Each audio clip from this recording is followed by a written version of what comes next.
ऐसन कौन काम में अजुराइल बड़ा कि तहरा खाना खाए के भी सुधी ना बा?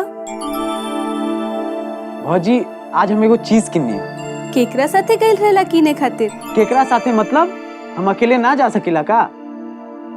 जा त सकेला, बाकी हमरा इहो पता बा कि तहरा खरीदे बेचे के तन्नी को लूर नहीं खे। हाँ भौजी तू सच बोलता रही। हम एगो लड़की के साथ गए रही। एगो लड़की के बारे में तारा बतेले रही नू, तेरे याद बानू जेकरा खातिर हम गुड़िया खरीद ले रही।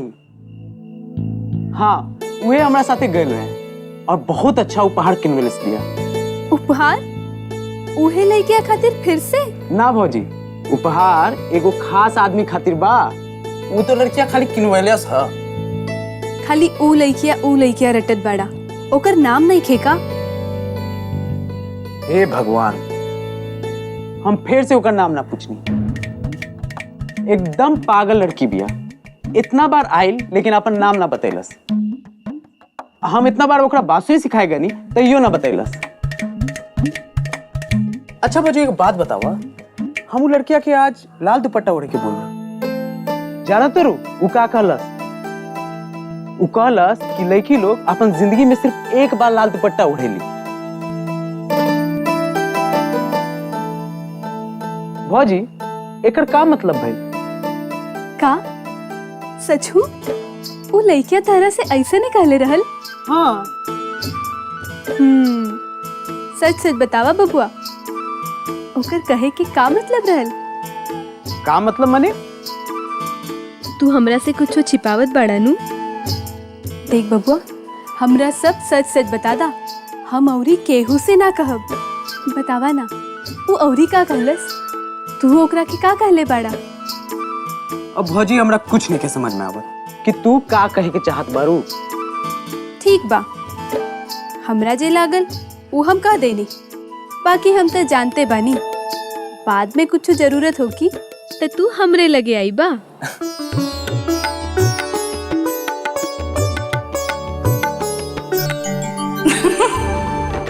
अरे बुद्धू, तेरा इतना मालूम नहीं खे कि लड़की लोग ई लाल दुपट्टा जिंदगी में खाली एक के बेर ओढ़ी।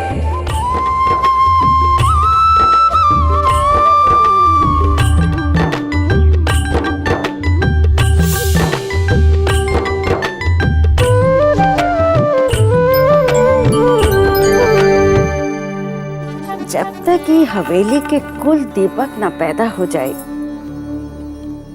तब तक हमनी के चैन नहीं खे।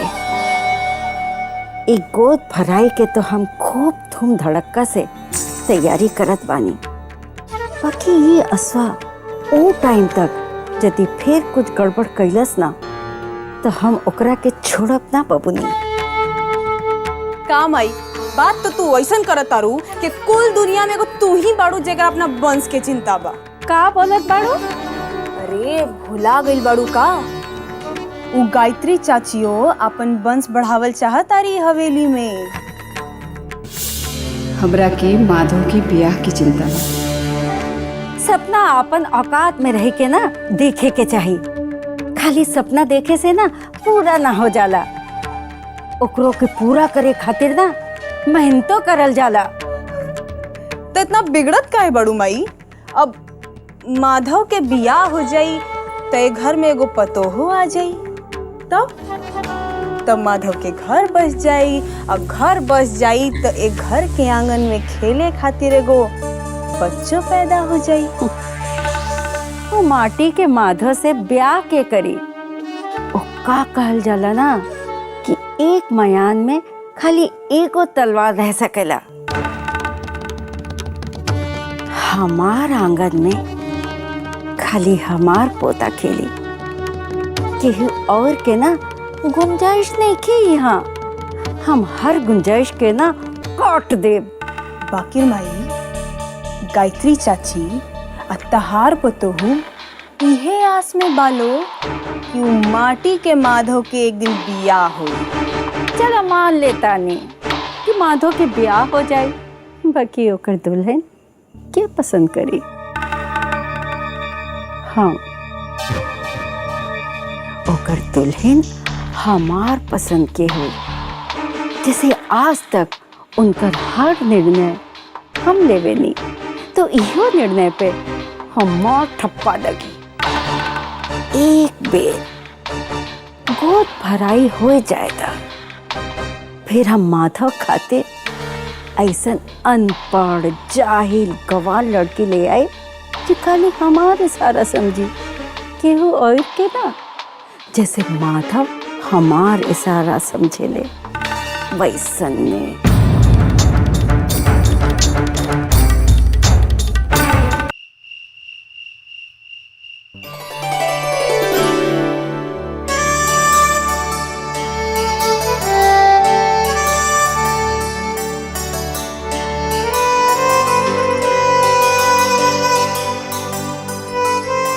बाकी सच कहते हैं, रोबा जैसन कलाकार हम आज तक नहीं देखे। देखा, हमरा पास ये सब कुल बकवास बात के ना समय नहीं खे। और हाँ, ये मत सोचे हो कि हम तहारी प्रशंसा सुन के ना तहार बात में आ जाए।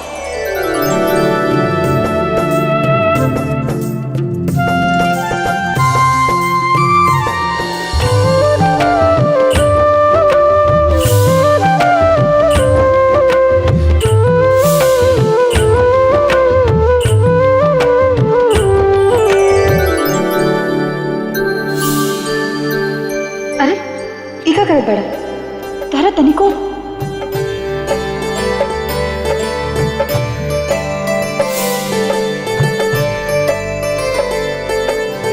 देख बबुआ, हमरा सब सच सच बता दा, हम औरी केहू से ना कहब। बतावा ना, वो औरी का कहलस, तू ओकरा के का कहले बाड़ा? हमरा के कुछ समझ में नहीं था, इस सब कुल बात के का मतलब, और हमरा साथे इस सब कुल का हो रहा, हम का करी, हमरा समझ में ना आ रहा।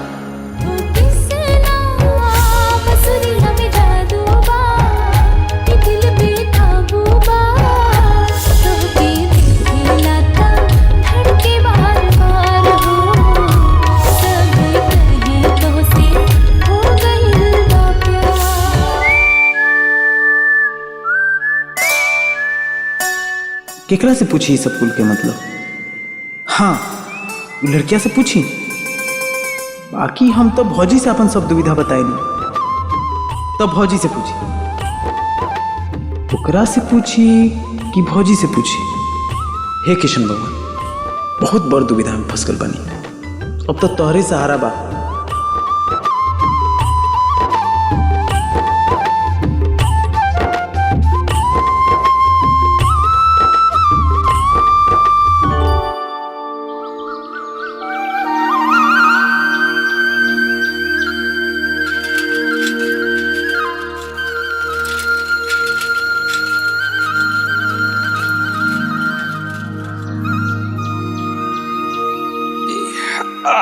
आजा आजा आजा आजा आजा। अरे बाप रे, हट जा हट जा हट जा हट जा।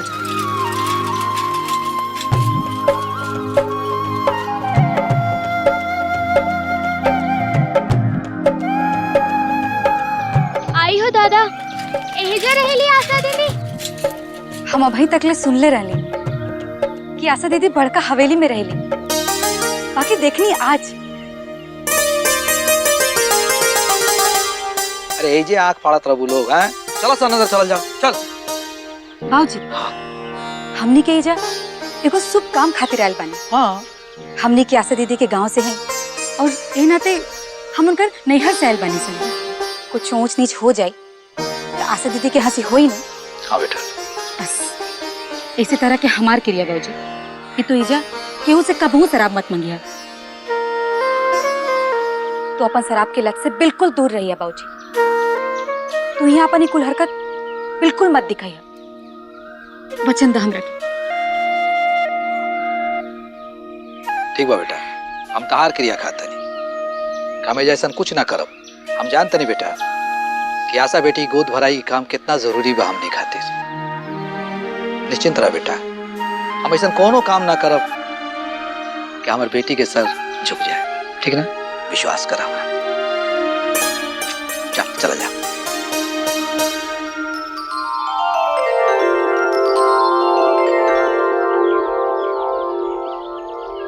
पटकवा पे केहू लौकत नहीं के। हाँ तो का भेल दीदी? चला ना दीदी अंदर। अरे ऐसे कैसे घुस जाए सर? हाँ तो कोनो चौकीदार भी तो नहीं खे लौकत बाना दीदी। इतना बड़का हवेली बा कि समझे में नहीं आवत कि केने से जाई।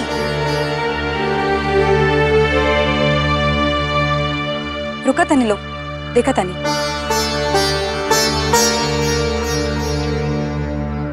अरे केहू बा आइजा। अरे मुनीम जी। ए घनश्याम जी, अरे केना बड़ा भाई? बाबू जी, रवा एगो काम करे। बोलो बेटा। रवा कुसुम के साथ एजा रुकी, हम भीतर जाके केहू के देख कर आओ तनी। हाँ ठीक है।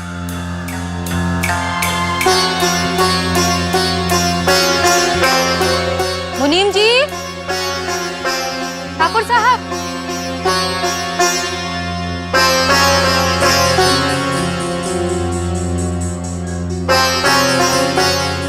आशा दीदी।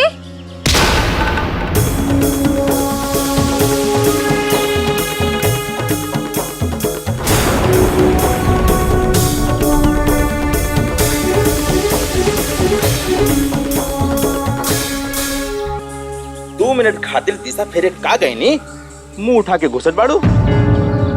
निकल जैसे चोर कहेगी। ए, मुंह संभाल के बात कर। अभी बतावा ताने तोहरा समझ के ले ले कि हवेली के लोग सूतल बा कि वो घुस के चोरी कैली।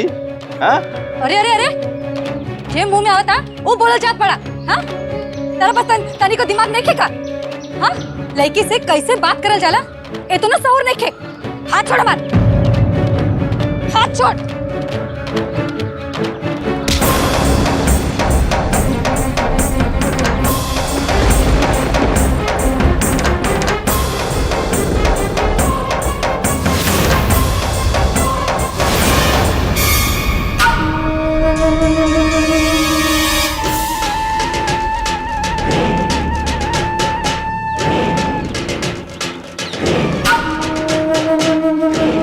लड़की का हाथ छोड़। ना छोड़, हाथ छोड़।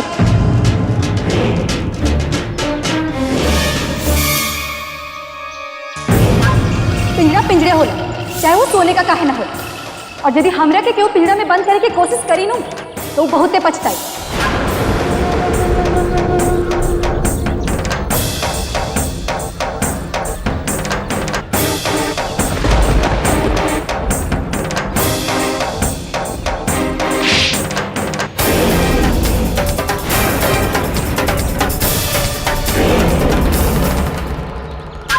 तनिका सहूर नहीं का कि घर आयल मेहमान के साथ कैसे बर्ताव कल जला। हवेली में रह के एगो लड़की के साथ कैसे बर्ताव कल जला तोरा मालूम नहीं का? आजा बेटा। कि गरीब बड़ी तो का यो गरीब लड़की समझ के तोरा जान मुंह में तन वक्त दबे। अमीर हो के चाहे गरीब, लड़की हो के चाहे लड़का, हमरा हवेली में सबके इज्जत बराबर बा। बुझाइल?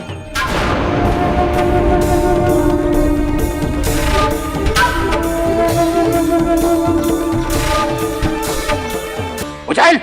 मालिक माफ पैदा, हमरा मालूम नहीं रहा कि रवन का जाना है। कोई था तनी, हमको माफ कर दा।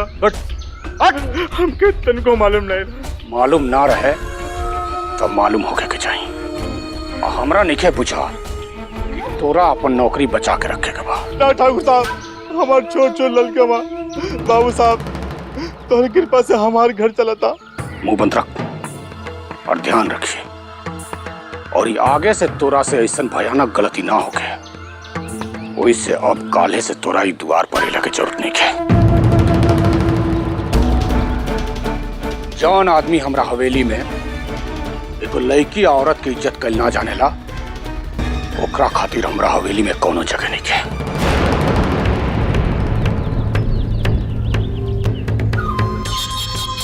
जौन आदमी हमरा हवेली में एगो लड़की औरत की इज्जत कल ना जानेला, ओकरा खातिर हमरा हवेली में कोनो जगह नहीं है।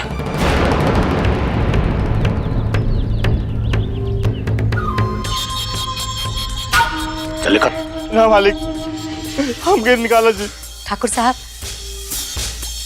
एकरा के छोड़ दी, इ तो बस अपन काम करत रहे, हमरे गलती रहे, हमरा के ऐसे मुंह उठा के हवेली में ना घुसावे के चाहत रहल।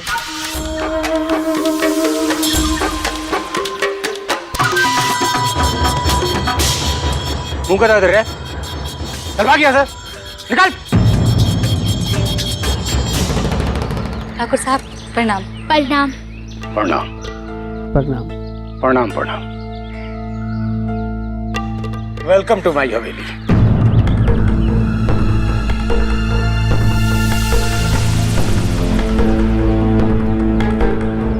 मुनीम जी। जी सरकार। यहाँ लेकिन कर रहा है कि व्यवस्था गेस्ट हाउस में कर दी।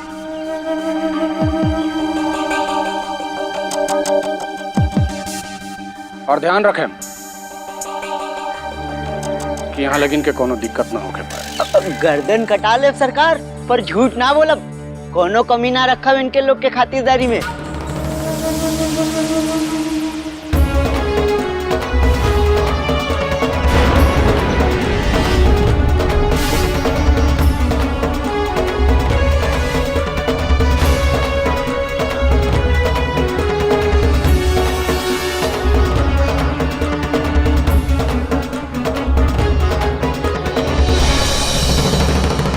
के बड़ा नहीं लोग?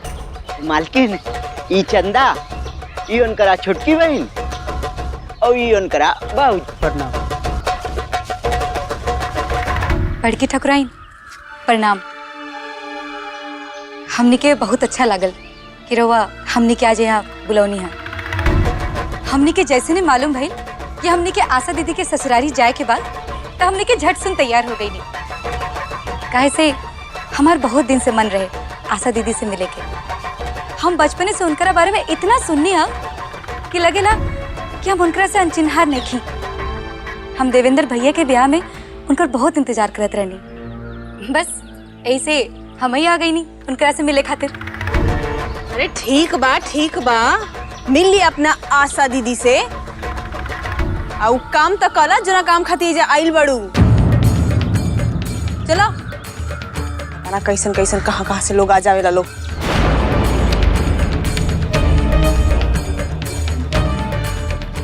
चली लोगन गेस्ट हाउस में। कोनो जरूरत नहीं है गेस्ट रूम में जाके।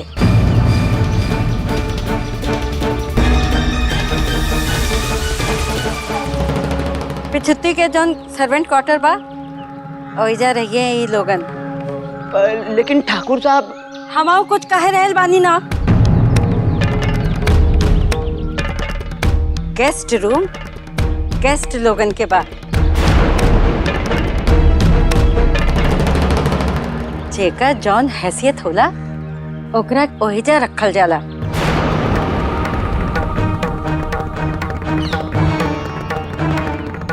बुझाइल के ना? गोड़ का जगह जूती में होला, कपारे पे ना।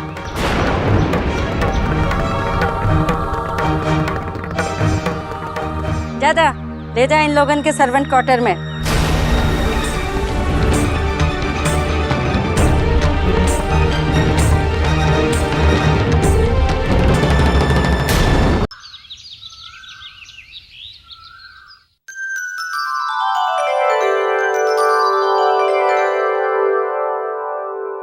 तनिक के कमरा हम आवत बानी। अरे वाह, अरे गजब।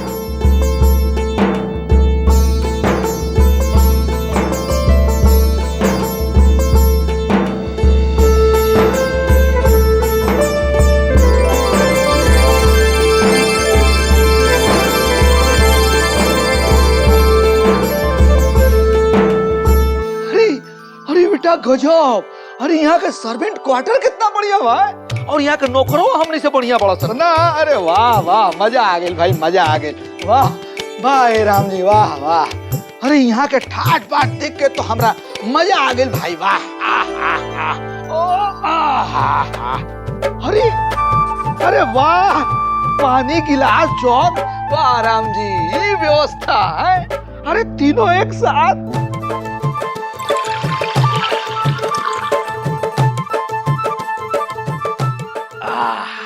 अच्छा बेटा, हमने के जा कितना दिन खातिर बानी जा?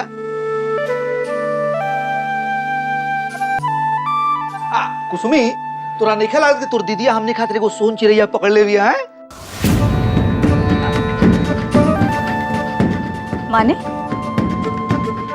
अरे माने वो कुछ ना बेटा, हम तो ऐसा ही बोलत रहे नहीं, हर बात का माने थोड़े ना होला। हाँ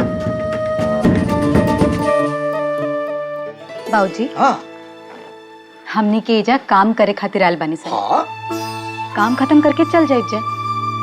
मत भूला कि हमनी के एजा खाली काम करे खातिर आयल बानी सन। काम खत्म हो जाए तो हमनी के उहे घर वापस चल जाइब सन, उहे झोपड़ी जहाँ से हमनी के आयल बानी सन। बुझाइल? हाँ बुझाइल। यही से हम कहता नहीं बाबूजी कि हवेली के चमक दमक के चक्कर में मत पड़ा। ई कुल 4 दिन के चांदनी बा, और फिर ओए अंधेरी रात हमने के जिंदगी के सच्चाई बा। ई कुल हमने के भाग्य की चीज नहीं खे बाबूजी। अपन जिंदगी के सच्चाई के समझा, बुझला? हमरा हाथ में कोनो सोन चिड़ैया नहीं खे लागल बाबूजी। हाँ दीदी, ठीक कहलू हा।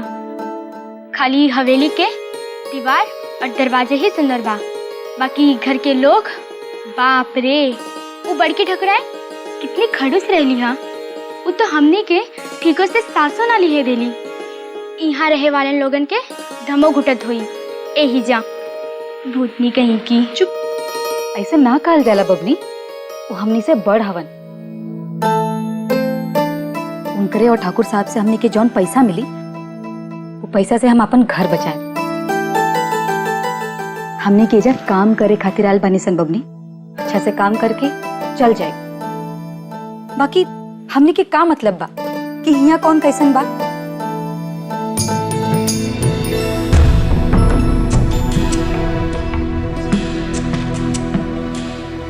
चाय। ए दीदी, ये हवेली में इतना नौकर चाकर बानिस तो हमने के काहे बदे बुलायल गइल बा? ई तुलसी की चाय बा, भौजी कहलन इस वास्ते बर्दा खोला, पीला। भौजी माने आशा दीदी नु? तनिक जाने लो उनकर आके।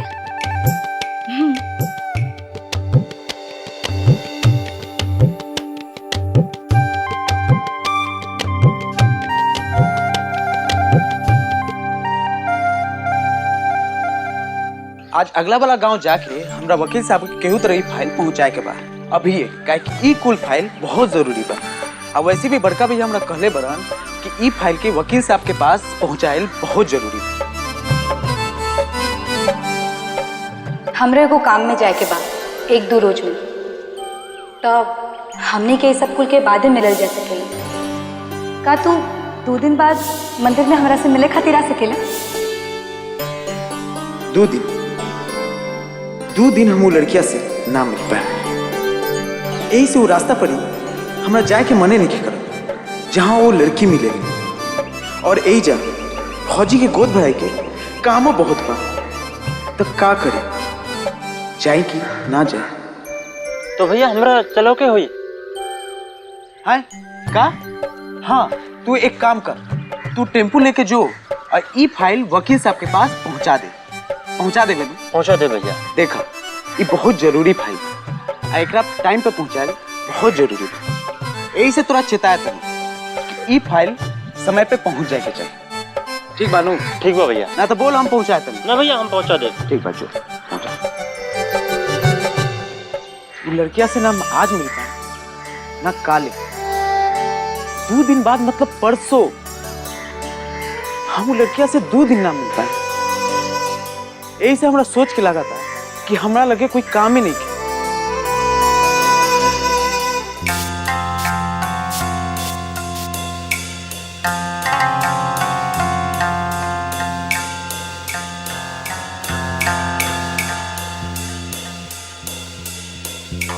ठकुराइन, इनकर बीपी बहुत बढ़ गईल बा। कहानी कहते इनकर ध्यान रखिए के होई, बाकी इनकरो आपन बहुत ध्यान रखे के होई। टेंशन से बीपी बढ़ेला। इनकरा समझावा कि ढेर टेंशन ना लें। हम दवाई लिख दे तानी, मंगा लिया और टाइम पर खिलैया।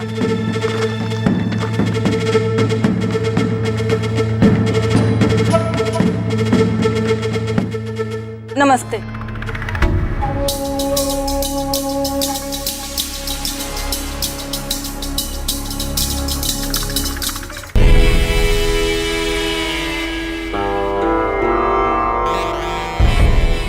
कोनो बात के तारा टेंशन बका भौजी?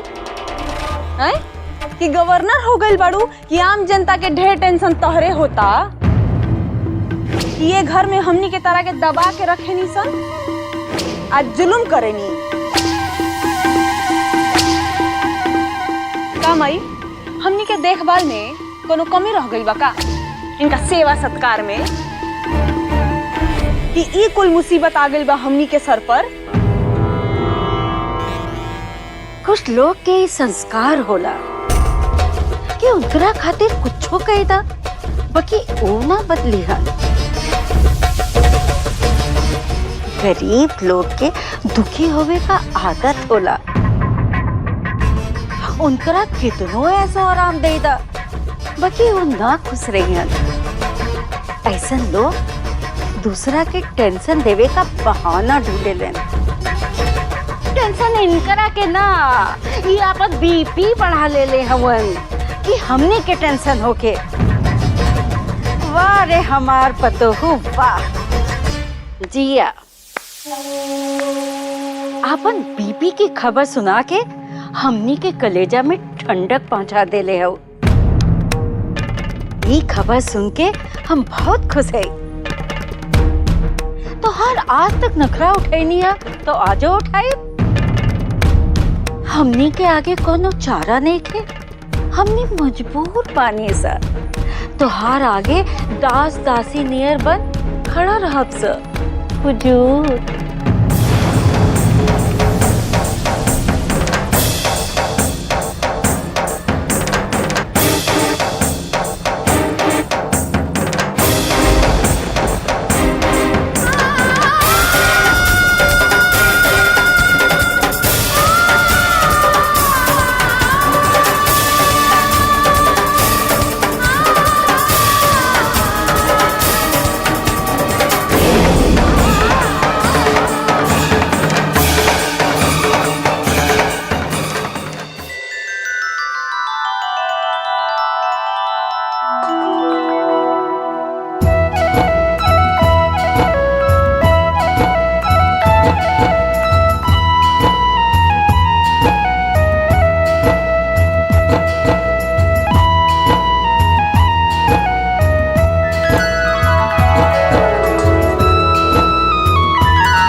हो गए।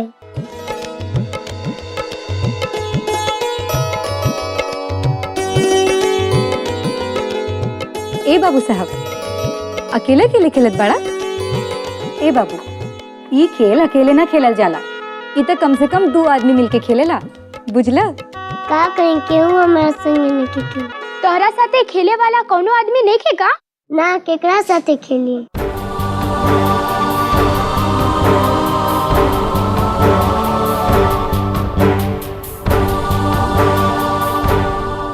ई हवेली में इतना तो लोग बाड़न, यहाँ कोई चोरी के है ये नहीं खेनू वही से।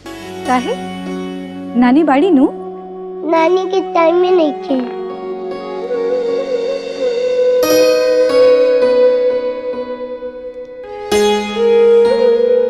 और माई? माई तो दिन भर खाए खाती डांटे ले।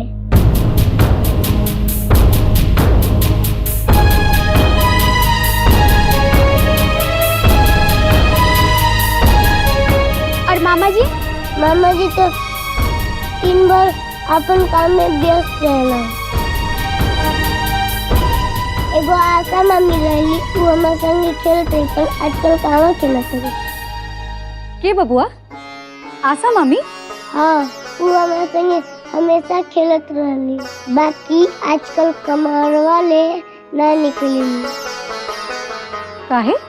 जैसे कि बीमार बड़ी मुँह, डॉक्टर आंटी आयल रहे मम्मी के देखे। अच्छा, अब हमरा बुझाइल कि ये लोग हमनी के आशा दीदी से भेंट काहे ना करे देता। दीदी हाँ चला ना, चल के देखल जाए कि हमने खातिर कोनो काम तो नहीं किया रसोईया में। हाँ बबनी, तू ठीक कहत बाड़ू। अच्छा बाबू साहब, हम आके तारा साथे खेलब, ठीक बानू? अच्छा बबुआ, ई रसोईया घर कौने तरफ बा? हाँ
का करत बाड़ू बहिनी?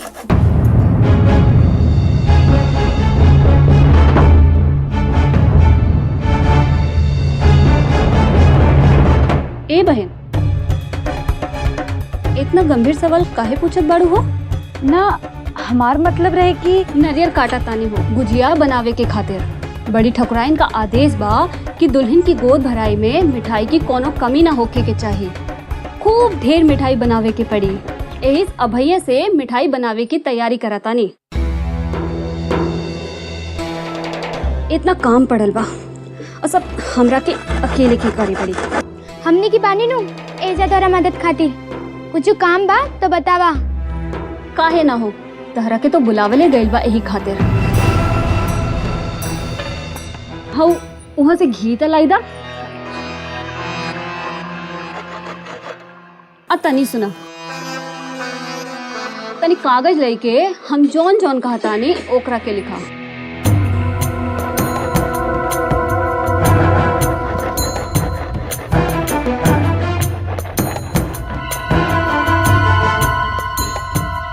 बोली लिखा। 5 किलो खोआ। 5 किलो खोआ। 2 किलो बादाम। 2 किलो बादाम। 250 ग्राम इलायची। 250 ग्राम इलायची। 50 ग्राम हींग। 100 ग्राम अजवाइन। 100 ग्राम अजवाइन। 10 किलो मूंग दाल। 10 किलो मूंग दाल। ई मूंग दाल काहे खातिर हो? पिड़किया नु बनाए के बा। इतना धूम धड़ाका से गोद भराई होता, अब मिठाई बने एक के ठो। कहनी के घर में एक के मिठाई बनत होई। बाकी ई ठाकुर साहब की हवेली बा, 1000 आदमी खाई के जाई। मूंग के हलवो बने बगुनी। एहिस मूंग लिखवावा तानी का। लिख ले लू? हाँ। तो अब जा और जाई के ई माधव के दैया। लिख ले लू? हाँ। तो अब जा और जाई के ई माधव के दैया।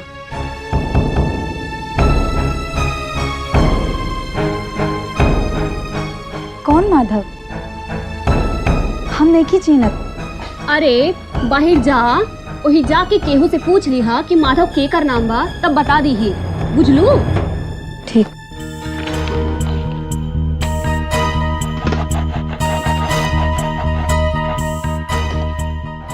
छुटकी घी मिलल कि ना?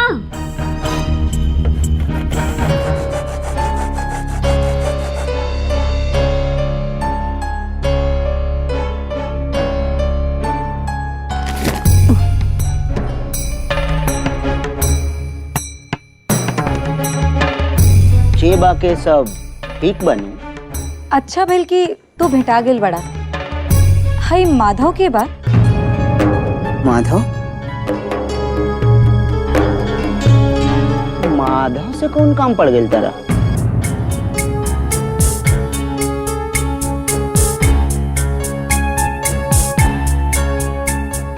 ई कुल सामान मंगवावे के बा ओकरा से।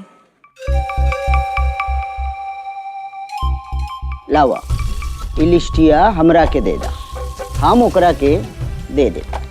और सुना, तू धराई फाइल।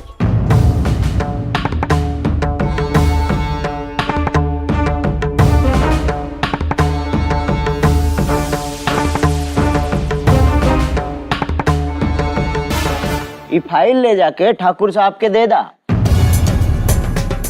अपने ऑफिस में तहार इंतजार कर रहल बड़े।